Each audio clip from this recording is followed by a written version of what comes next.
Welcome, friends. Today I'm going to tell you a story about love, betrayal, and the incredible strength of the human spirit that can overcome even the darkest of circumstances. Enjoy the story. The beeping of medical monitors filled the sterile hospital room, a grim reminder of the inevitable. Natalie Jenkins, once vibrant and full of life, now lay pale and gaunt in her bed, her time quickly running out. Her husband, Adam, sat beside her, his handsome face etched with exhaustion and worry. "Adam," Natalie whispered, her voice barely audible. Promise me you'll take care of Laura."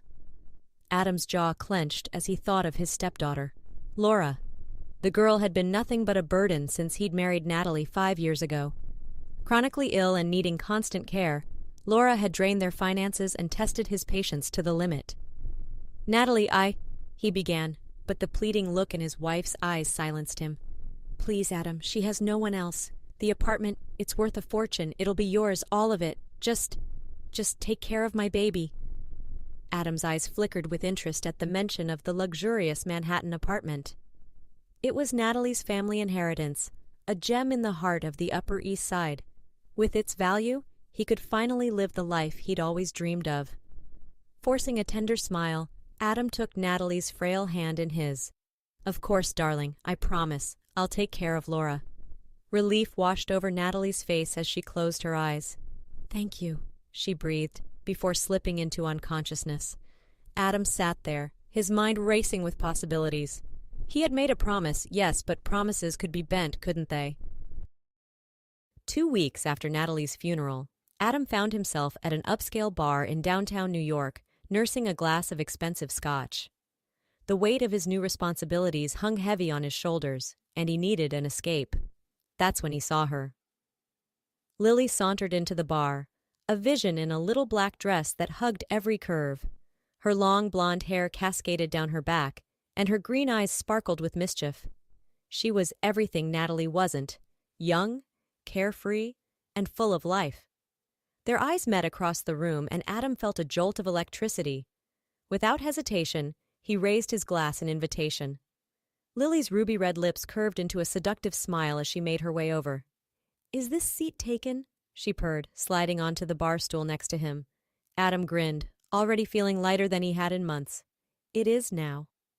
What started as a night of flirtation quickly blossomed into a whirlwind romance.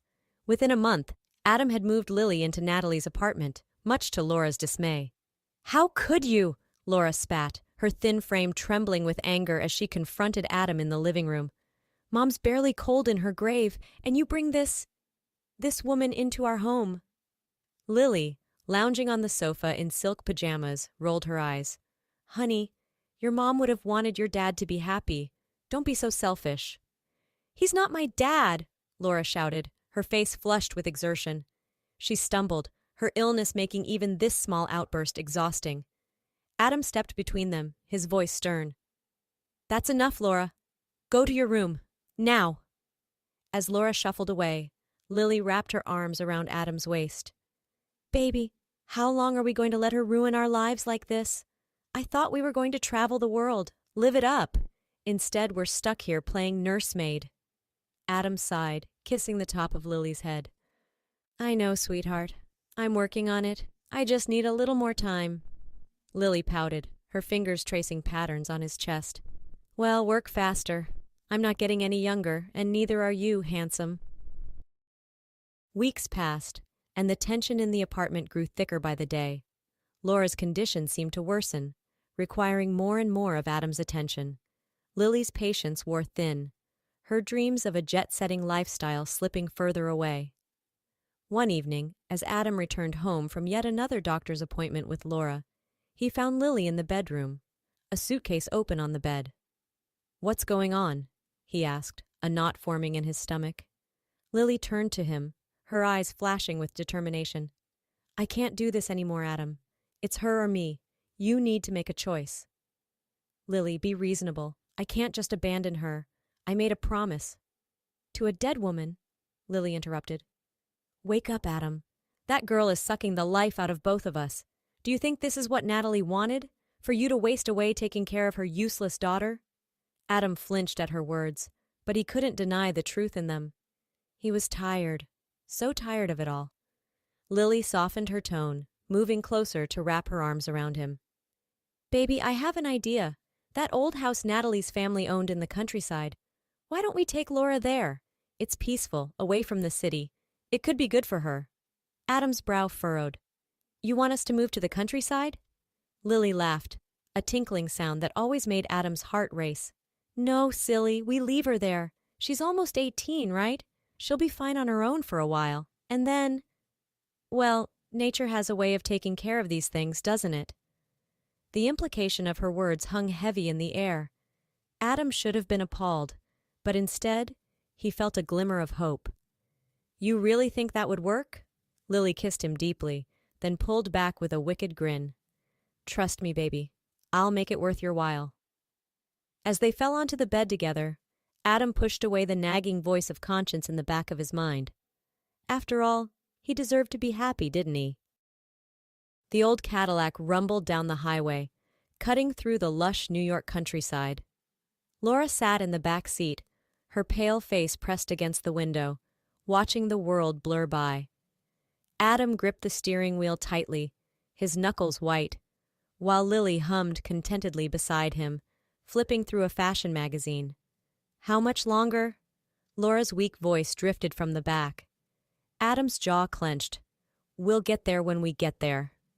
Lily placed a manicured hand on his thigh. Baby, why don't we stop for a break? I could use a stretch, and I'm sure Laura needs her meds. Reluctantly, Adam pulled into a small roadside market. As Lily sashayed off to find a restroom, Adam helped Laura out of the car. Her legs trembled beneath her, barely able to support her frail body. I don't understand why we had to leave New York, Laura mumbled, leaning heavily on Adam. All my doctors are there. Adam forced a smile. The fresh air will do you good. You'll see. As they made their way towards a bench, an elderly woman appeared seemingly out of nowhere. Her clothes were tattered and worn, but her eyes sparkled with an inner light. Oh, you poor dear, the woman cooed, reaching out to Laura. Such a sickness in one so young. Here, take this. She pressed a small pouch of dried herbs into Laura's hand. Adam stepped between them, his voice harsh. Back off, lady. We don't need any of your voodoo nonsense. The old woman merely smiled, undeterred. The earth provides all the healing we need, if only we know how to listen. Laura clutched the pouch, a glimmer of hope in her eyes. Wait, she called as Adam tried to usher her away. What's your name? Abigail, child, but most folks just call me Granny. Granny Abigail, Laura repeated softly. Then, turning to Adam with more strength in her voice than he'd heard in months, she declared, I want her to come with us. Adam balked. Are you out of your mind? We're not taking some random homeless woman. Either she comes, or I'm not going any further, Laura interrupted, a hint of her mother's stubbornness shining through. Before Adam could argue, Lily returned, taking in the scene with a raised eyebrow. What's going on here? Laura explained quickly, and to Adam's surprise, Lily's face lit up. Oh, how quaint. A real country healer. Of course she should come, Adam. It'll be good for Laura to have some company. Outnumbered and outmaneuvered, Adam could only watch in disbelief as Granny Abigail climbed into the back seat with Laura, chattering away about herbal remedies and old country wisdom. As the sun began to set, casting long shadows across the rolling hills, Adam turned onto a narrow dirt road. At the end stood a sprawling Victorian mansion, its white paint peeling and shutters hanging askew. Fields of lavender stretched out behind it, their purple hue muted in the fading light. Welcome to Lavender Fields, Adam announced, his voice flat. Laura gasped softly. It's beautiful. Lily wrinkled her nose. It's a dump. As they piled out of the car, the sweet scent of lavender filled the air. Granny Abigail immediately set about unloading Laura's belongings, her wiry frame belying a surprising strength. Adam hung back, watching as Laura took tentative steps towards the house, leaning on Granny Abigail for support. Lily sidled up to him, her voice low and sultry. Now's our chance, baby. Let's get out of here while they're distracted. For a moment, Adam hesitated. Then with a curt nod, he slid back into the driver's seat. Lily barely had time to hop in before he gunned the engine, tires spitting gravel as they sped away. In the rearview mirror, Adam caught a glimpse of Laura's face, a mix of hurt and resignation etched across her features. He told himself it was for the best, even as guilt gnawed at his insides. Lily whooped with joy, her hair whipping in the wind. "Freedom, baby! Just you and me now! The world is our oyster!" As lavender fields disappeared behind them, Adam pushed away thoughts of Laura and focused on the open road ahead. He had made his choice. There was no turning back now.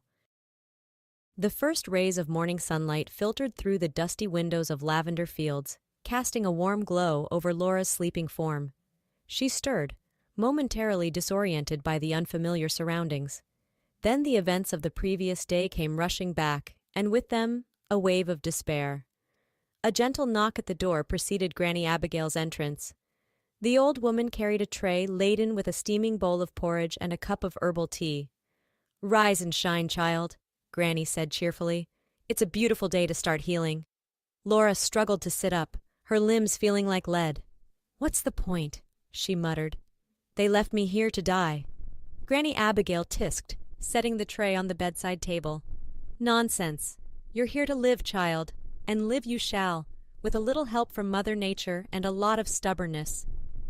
Despite herself, Laura felt a small smile tugging at her lips. There was something comforting about Granny's unwavering optimism. As the days passed, Laura found herself slowly adapting to life at Lavender Fields. Granny Abigail's herbal concoctions, while often bitter and strange-smelling, seemed to ease some of her symptoms. The fresh country air filled her lungs, and the gentle sounds of nature replaced the constant noise of the city. One sunny afternoon, as Laura sat on the porch swing, wrapped in a cozy blanket, she heard the sound of approaching footsteps. Looking up, she saw a young man about her age, carrying a basket of fresh produce. "Hi there," he called out, a friendly smile lighting up his handsome face. "I'm Danny, from the farm down the road. Mom sent me over with some fresh milk and eggs for you folks." Laura felt a blush creep up her cheeks. It had been so long since she'd interacted with anyone her own age. "I'm Laura," she managed to reply. "Thank you, that's very kind." Danny's eyes twinkled as he set the basket down. "It's nice to finally meet you, Laura. I was beginning to think this old place was haunted or something." They chatted for a while, Danny's easygoing nature drawing Laura out of her shell. As he was leaving, he turned back with a grin. "Hey, if you're up for it, I could use some help picking berries in our orchard next week. Fresh air, sunshine, and all the berries you can eat. What do you say?" Laura hesitated, acutely aware of her limitations, but something in Danny's warm gaze made her want to try. I'd like that," she said softly. As Danny waved goodbye, Laura felt a flutter in her chest that had nothing to do with her illness. For the first time in years, she found herself looking forward to tomorrow. Weeks turned into months, and with each passing day, Laura felt a little stronger. Granny Abigail's herbal remedies, combined with the clean country air and wholesome food, began to work wonders on her frail body. The girl who once struggled to walk across a room now found herself taking short strolls through the lavender fields, breathing in the sweet, healing scent. Danny became a frequent visitor to Lavender Fields, always ready with a warm smile and a helping hand. True to his word, he had enlisted Laura's help in picking berries, and though she tired quickly, the joy of being useful for the first time in years far outweighed her exhaustion. One warm afternoon, as they sat in the shade of an old oak tree, baskets of ripe strawberries at their feet, Danny turned to Laura with a serious expression. "You know, when you first came here, I thought you were the saddest person I'd ever seen," he said softly. "But now I see how strong you are. You're like one of those wildflowers that grow through cracks in the sidewalk. Nothing can keep you down." Laura felt her cheeks grow warm, and not just from the sun. "I don't feel very strong," she admitted. "Sometimes I still feel like that girl they left behind to die?" Danny finished gently. When Laura nodded, he reached out and took her hand. "Well, I'm glad they were wrong, because I can't imagine this place without you now." Their eyes met, and for a moment the world seemed to stand still. Then, with a courage she didn't know she possessed, Laura leaned in and pressed her lips to Danny's. The kiss was soft, sweet, and tasted of summer strawberries. When they pulled apart, both blushing furiously, Laura felt as though her heart might burst from happiness. For the first time in her life, she dared to hope for a real future, filled with love and possibilities. As summer faded into autumn, the changes in Laura became impossible to ignore. Her once sallow cheeks now held a healthy glow, and her hair, which had been limp and lifeless, shone with vitality. She had gained weight, her body filling out in soft, womanly curves that she was only just beginning to appreciate. One crisp October morning, Laura stood before the full-length mirror in her bedroom, hardly recognizing the young woman who stared back at her. Gone was the sickly girl who had arrived at Lavender Fields months ago. In her place stood a vibrant, beautiful young woman on the cusp of her 18th birthday. "Well, I'll be." Granny Abigail's voice came from the doorway. "Looks like we've got ourselves a butterfly instead of a caterpillar." Laura turned, tears of joy glistening in her eyes. "Granny, I can't believe it. I feel alive." Granny Abigail crossed the room and enveloped Laura in a warm hug. "That's because you are alive, child. Truly alive, maybe for the first time." As they embraced, a car could be heard pulling up the gravel driveway. Laura's heart skipped a beat. She knew that sound. It was Adam's Cadillac. "They're back," she whispered, a mixture of emotions swirling inside her. Granny Abigail squeezed her hand. "Remember, child, you're not the same girl they left behind. You're stronger now. Don't let them take that away from you." With a deep breath, Laura squared her shoulders and made her way downstairs. It was time to face her past and claim her future.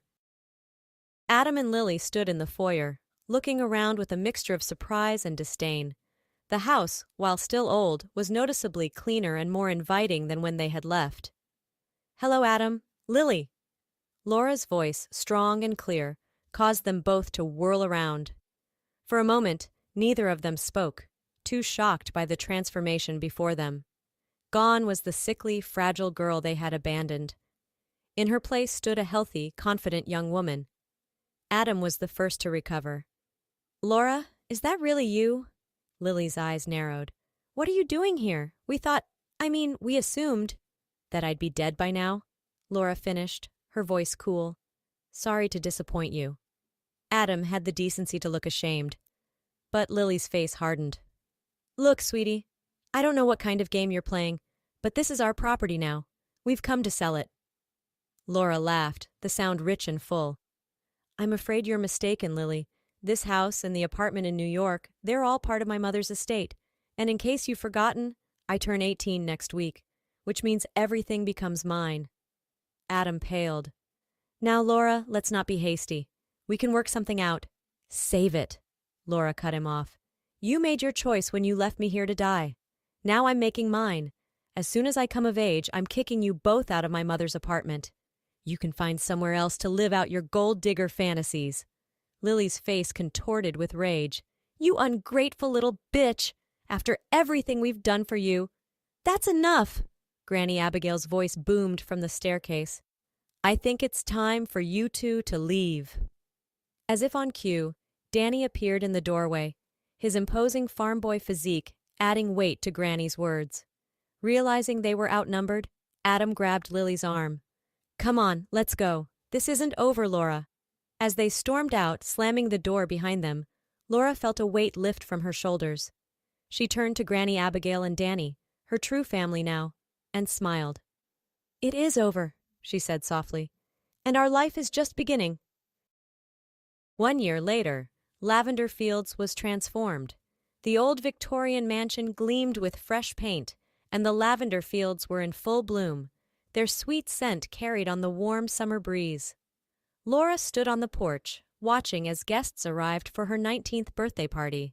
She had sold the New York apartment, using the money to restore Lavender Fields and turn it into a wellness retreat. People came from all over to experience Granny Abigail's herbal remedies and the healing power of nature. Danny appeared beside her, slipping an arm around her waist. "Penny for your thoughts, beautiful?" Laura leaned into him, a contented smile on her face. "I was just thinking about how different everything is now. A year ago I thought my life was over. Now, it feels like it's only just beginning. As if to punctuate her words, a young girl in a wheelchair was helped out of a car by her parents. Laura recognized the look of hope mingled with fear on their faces. It was the same look she had worn when she first arrived at Lavender Fields. "Excuse me," she said to Danny, making her way down the steps. Approaching the family, Laura knelt down beside the girl's wheelchair. "Hi there," she said warmly. "I'm Laura. Welcome to Lavender Fields. You know, I used to be in a wheelchair too." The girl's eyes widened. "Really? But you look so healthy now." Laura nodded, her eyes twinkling. "That's the magic of this place. With a little help from nature, some wonderful friends, and a lot of determination, anything is possible." As she stood to greet the parents, Laura caught sight of Granny Abigail watching from the porch, a proud smile on her weathered face. In that moment, surrounded by the beauty of Lavender Fields and the love of her chosen family, Laura knew that she had found more than just healing. She had found her true home.